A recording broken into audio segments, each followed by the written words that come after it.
Let's say कि आपके पास कोई पेशेंट आते हैं कि वो जो अंडरवेट हैं अगर, तो ट्रीटमेंट जो है आप उन्हें क्या सुझाव देते हैं? अब ट्रीटमेंट में जैसे मैंने बताया कि जैसे कारण दो हैं, तो ट्रीटमेंट भी उसी प्रकार हो जाता है। अब जैसे मैं ट्रीटमेंट जैसे हम मैनेजमेंट बोलते हैं, तो उसमें होता यूँ है कि हमें एक तो पहले उसको इन्वेस्टिगेट करना पड़ता है कि भाई इस आदमी को ये आदमी अंडरवेट क्यों है।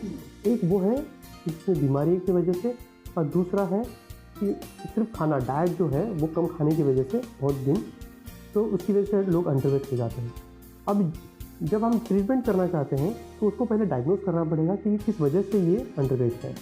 अब जब हम ढूंढते हैं कारण, तो उसमें हमें बहुत बार पता चलता है कि कुछ डिजीज़ हैं, जैसे डिजीज़ हैं, जैसे स्मोकिंग है। फॉर एग्जाम्पल स्मोकिंग की वजह से खांसी है।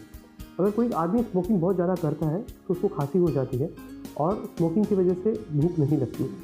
तो उस कारण अभी अगर ये अंडरवेट है तो उनको हमें उसको स्मोकिंग बंद करना पड़ेगा।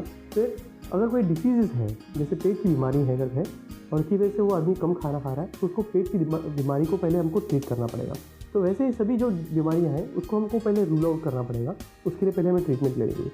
बहुत बार ऐसे होता है ये ट्रीटमेंट होने की वजह से जब वो आदमी वो बीमारी से ठीक हो जाता है, तब उसका खाना खुद ही ठीक हो जाएगा। फिर वो खुद ही खाना अच्छी तरह से खा पाएगा, और उसके बाद फिर उसका डाइट ठीक होने के बावजूद वो उसका वज़न बढ़ जाता है।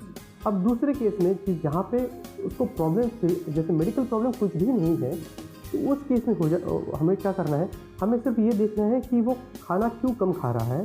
एक, वेदर उसको कुछ साइकोलॉजिकल प्रॉब्लम है, या फिर बहुत बार ऐसे होता है कि आजकल वज़न बढ़ने का जो प्रॉब्लम है उसकी वजह से लोग खुद ही कम खाना खा रहे हैं।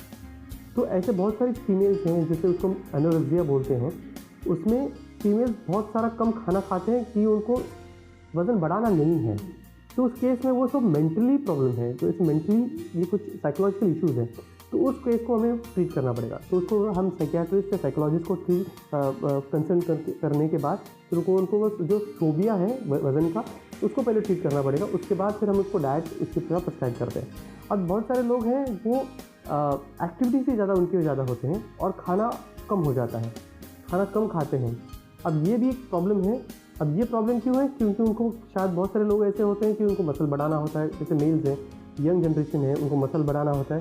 जिसको मसल बढ़ाने के बाद पेट बढ़ना नहीं चाहिए, जिस कारण वो कम खाना खाते हैं। तो उस केस में हो जाता है कि फिर वो अंडरवेट ही रहते हैं, क्योंकि खाना उतना नहीं खाते हैं, एक्सरसाइज ज़्यादा करते हैं।